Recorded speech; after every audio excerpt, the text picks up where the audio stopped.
Welcome back to another video. In today's video, we have All Out 2024 reactions and rankings. Very insane ending to the show. Crazy night. One of the best shows of the year, especially for AEW, but not just AEW in general. Enjoyed it pretty much the entire time. Yeah, very good matches through and through for the most part. One or two that we'll speak of that maybe didn't hit the expectations that we had set on them. But yeah, overall, really good card. Crazy endings to multiple matches, crazy matches in general, even outside of just like weapons and stuff like that. Obviously, we'll get more into that, but yeah. Yeah, let's get things started. We had MJF and Daniel Garcia start off the night where MJF gets the win after hitting a low blow on Daniel Garcia. How'd you enjoy this match?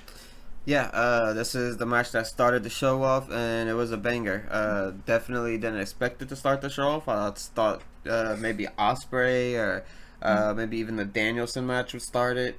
But, you know, MJF, Daniel Garcia came out. Unfortunately, I missed the entrances, so something kind of happened there. Won't really be able to speak on that. But we did see the match, and it was just an amazing match overall. Yeah.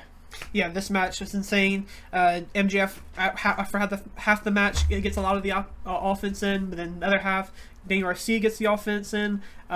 Towards the end, it looks like Daniel Garcia is about to get the win, but the ref gets bumped, and then MJF hits the low blow for the win. But after the match, Daniel Garcia gets his lick back and hits a crazy pile driver, and then another one off the top rope.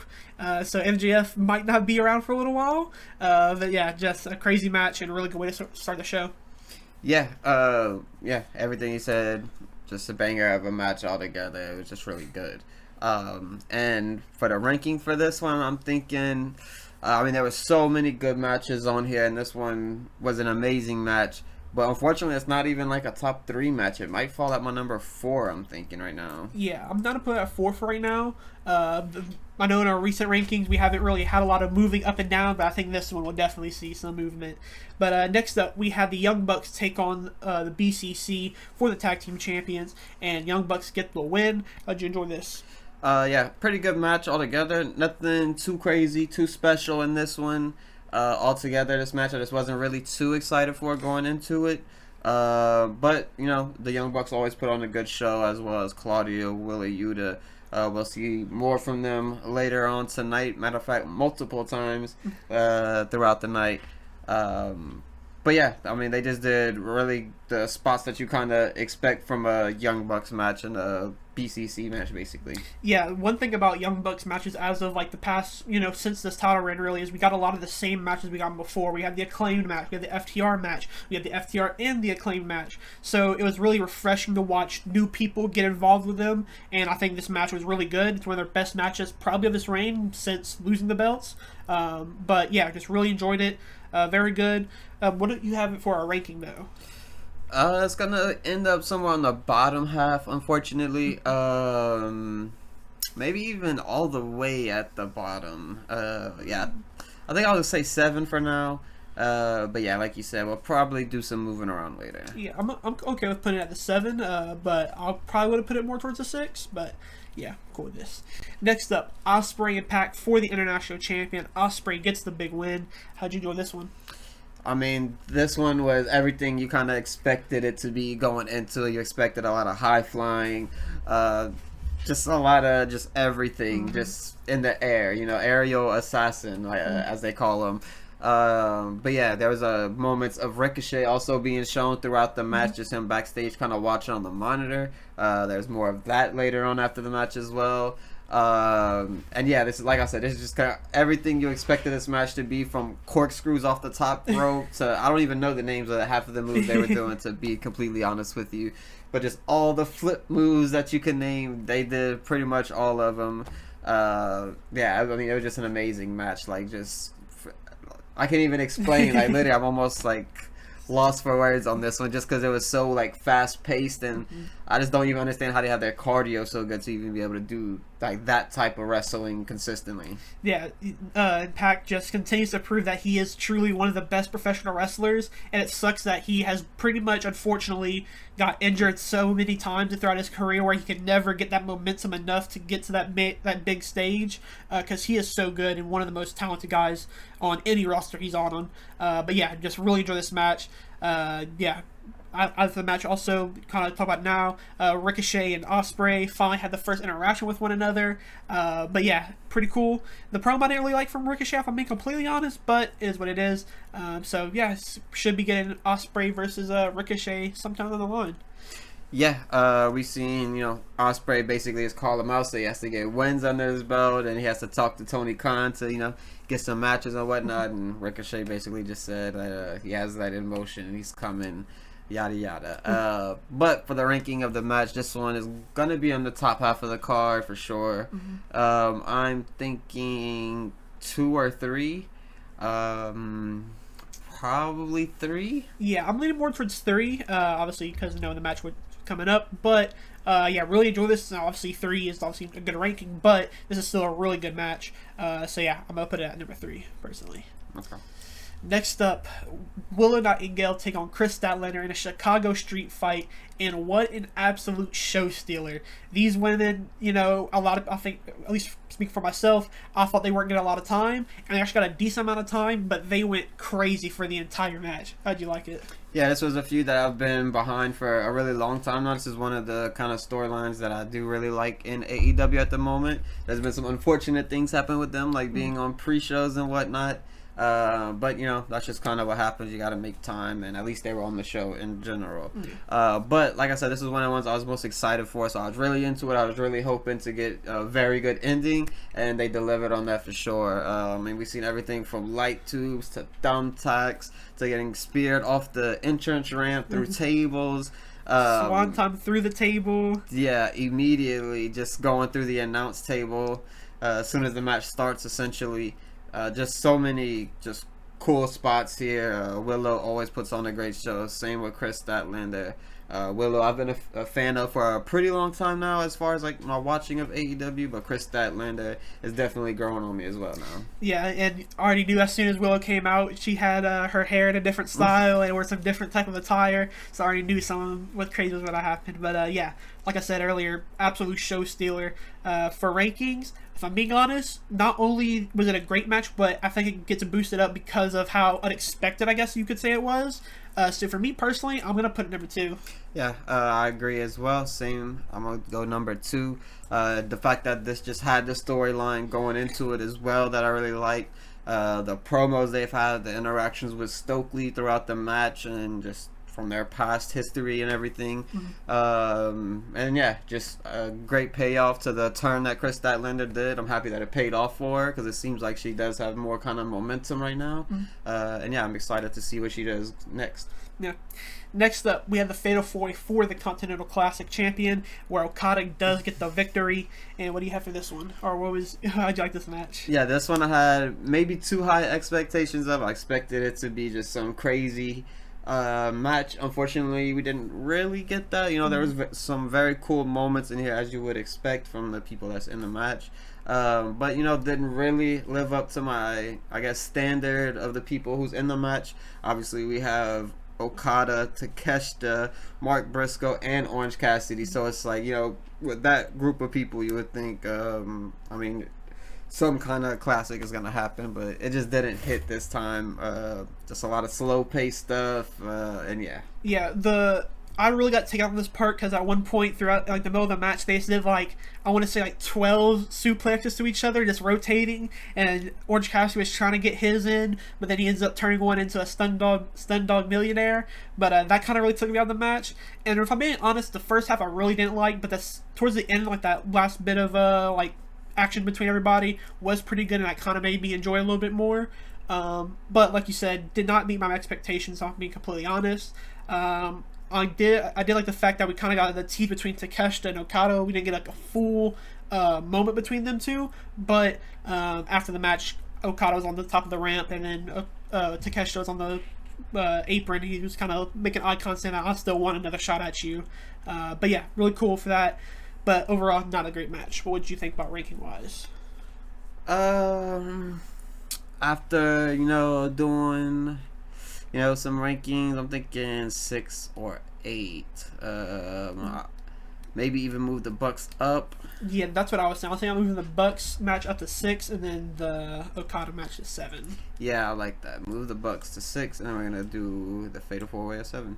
All right. Next up, Mercedes Moné takes on Hikaru Shida, where she does pick up the victory without Camille.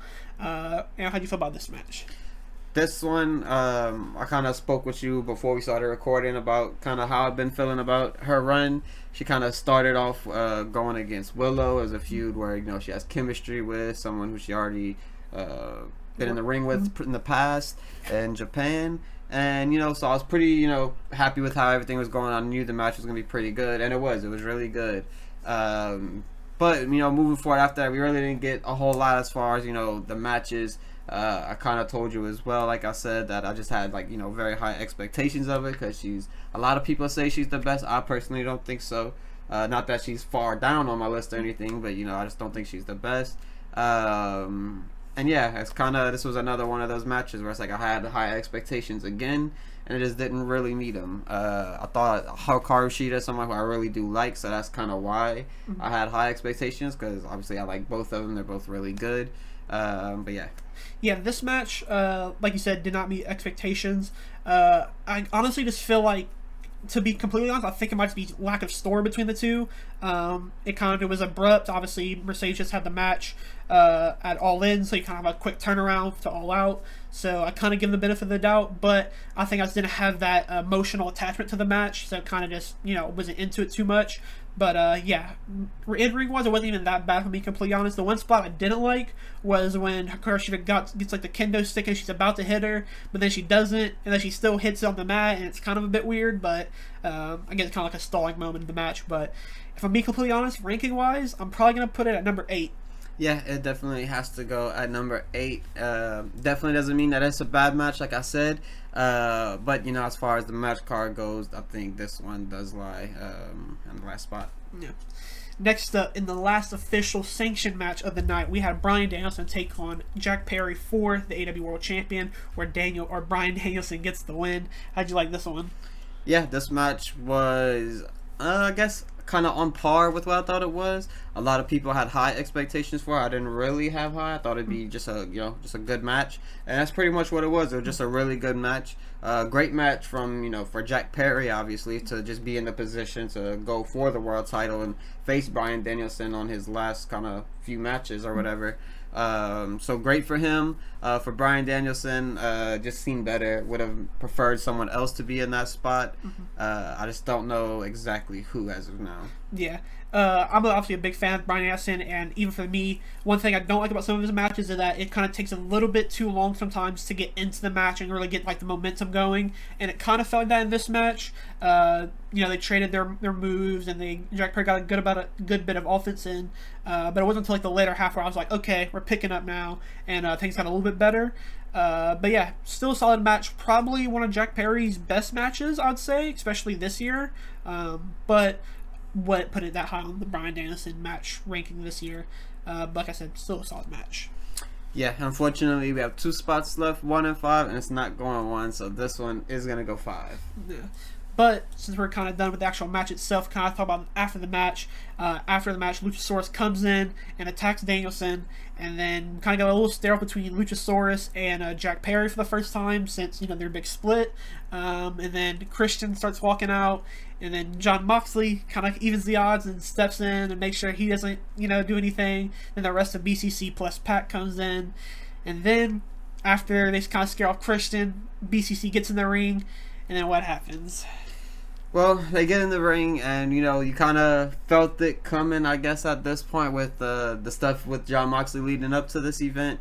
And he was also dressed in like different clothes. Like he had a white t-shirt with like black slacks, kind of. Same with Claudia. They were in the same exact gear, and obviously Pac was in his ring gear. But yeah, Claudio kind of uppercuts or forearm Bryan Danielson. He falls down. He has this shock look on his face. John Moxley grabs a plastic bag, puts it over Bryan Danielson's head, and I don't know how to make that YouTube friendly, but you could kind of figure out what that means. But he puts the bag over his head, chokes him out, and yeah, we get the turn, the BCC turn on Bryan Danielson. Wheeler Yuta was kind of held back by Pac, just kind of watching them do it. He was being held back, and yeah, definitely didn't expect that to happen tonight of all places. But wow. Yeah, the segment, I definitely, like you said, definitely felt it coming. But yeah, just it was like, damn, man, the way they did it as well, with, you know, like you said, choking out and cutting off the airflow to Bryan Danielson with a paper bag or a plastic bag was insane. But yeah, I'm really interested in this because obviously this means we're gonna get Mox and Danielson again, so that should be really good, and we'll probably get Claudio and Danielson again. So yeah, a lot of good stuff can come from this. Interested to also see where Wheeler Yuta falls, where he wants to align himself, obviously, because obviously he loves Danielson, but is he BCC still? So a lot to go on. So really good, interesting stuff for weekly TV to happen the next few weeks between this entire group now. But I think it's time to get on to the main event, the unsanctioned match between Hangman Adam Page and Swerve Strickland.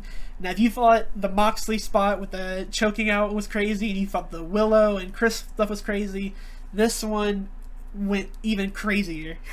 Yeah, just I don't even know what to call this match. Just a brutal match is, I guess, the word I'll use for this one. I mean, we've seen so many just crazy matches between these two in the past. Spots where you thought, like, Hangman when he drunk his blood and all that kind of thing, and it's like they've done crazy things, but all of that means nothing compared to this match. I mean, we've seen bricks, we've seen tables, we've seen staplers, steel cages, barbed wires. I mean, everything you could think of. Like, right off the rip, they come out swinging in a blaze just as soon as they start. Swerve is also wearing ring gear that has the picture of Hangman in front of his burning house, and that's kind of plastered all over his ring gear. And yeah, I guess he was kind of using that as motivation and whatnot, because you kind of see him looking down at it every now and then, at his trunks and at his shirt in the corner to see the house.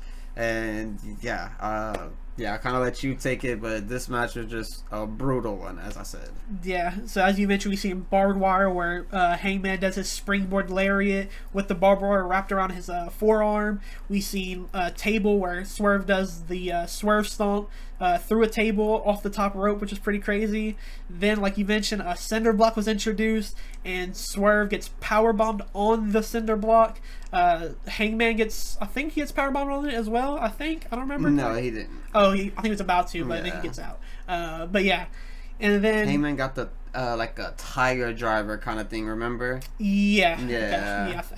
I don't know exactly what the move was, but it's similar to a tiger driver. Yeah. And then and to end the match, I guess we get another part where Hangman brought in a piece of the burnt wood from the house, I'm assuming, and Swerve takes it out of his hands and starts stabbing him in the head with this piece of wood, which looked insane because you can actually start seeing like the indentation in his head. But to end the match, a thing I don't think I've ever seen in professional wrestling, a syringe not used for drugs was introduced in a wrestling ring, and Swerve shoves it through his inner mouth and out of his cheek, and you can tell Swerve just didn't expect how hard this was gonna hurt, and he just starts pulling it, like going after it really quick, and he gets that off, and then Hangman pulls out a steel chair and just clocks him in the head, and fully unprotected breaks the chair through, and Swerve is pretty much out conscious and loses the match. But yeah, just absolutely insane stuff in this match. Stuff I literally never thought I would see, more or less thought I would see in this match. Yeah, I kind of, as I said earlier, I kind of mentioned to you before we started recording that Swerve is the most powerful, man on earth. He is the strongest booked man to lose a match in the history. People talked about Triple H being insecure and him just not wanting to lose in certain ways. Swerve just kind of destroys all of that with the amount of offense it took to finally take him down. Like the brick spot, that made me just like, oh my god, I thought the match was over there. I was like, how do you not win the match after that? But he didn't, and he continued to do more and more stuff after that. The brick seemed real. From the eyes at least, definitely didn't break or anything. Whenever they got slammed, that thing didn't move an inch. So I could about imagine how Swerve's gonna be feeling post match, obviously. And then the syringe, that was just kind of like a thing that just made me cringe. Like I had to turn my head away for a second. I was like, oh my god, what is this? And the unprotected chair shot just completely broke it over his head. Yeah, like I said at the beginning of this, just a brutal match altogether. Hangman comes out with the win, and yeah, I guess we're not gonna see Swerve for quite some time now. Yeah, if he's back on Dynamite this week, then I'm fully convinced he is not human, and we need a PED check him. It's the new John Cena at that point. But yeah, obviously Hangman gets the win here. Kind of want to ask you, what do you think is going to happen next for Hangman? Do we think this is over between them? I mean, kind of feels like it after what just happened in the match, but if so, what do you think is next for him? Yeah, I think, maybe Swerve's written off for a while. By the time he comes back, maybe Hangman's a champion of some sort. Maybe he beats Okada, becomes that champion. Swerve comes back, and, he has to rack up a few wins to kind of get to face him again, and that's where it starts off again. But I think it'll probably take a while for them to get back in the ring together. Oh, for sure, yeah. Honestly, like after this, I don't think there's they should even wrestle again ever again. Like, unless they can somehow get crazier, and God forbid what that means between these two guys. But yeah, this was absolutely a phenomenal match. Obviously, for the ranking, this is going to go number 1 for us. But yeah, obviously, looking at this match catalog, really good night of wrestling from AEW, and again, it's probably one of my favorite shows of the year. Like I said, the Swerve match was insane. The other hardcore match we had with Chris and Willow was absolutely insane. Then the Pac and Will Ospreay match was just as crazy. So yeah, a lot of great matches tonight. Yeah, unfortunate for Mercedes. She's had kind of a string of matches that's not been great. Obviously, the Stephanie Vaquer match and the Willow Nightingale match, those are to the side. Those were great. But yeah, hopefully, she can kind of get something going with her next feud. Because I do, obviously, I think she'll be great. It's going to kind of take time to kind of get acclimated to the AEW way of things rather than maybe the New Japan or the WWE things. And obviously, she kind of has this animated character that's kind of like a WWE style character. So maybe she just needs to kind of drop that a little bit and go back to more serious promos and whatnot. No. But yeah, that will do it for us for AEW All Out 2024. Again, just an absolute great card and great night of professional wrestling. But yeah, if you guys like this video, make sure to drop a like down. And yeah, subscribe if you haven't already. And we'll catch you guys in the next video.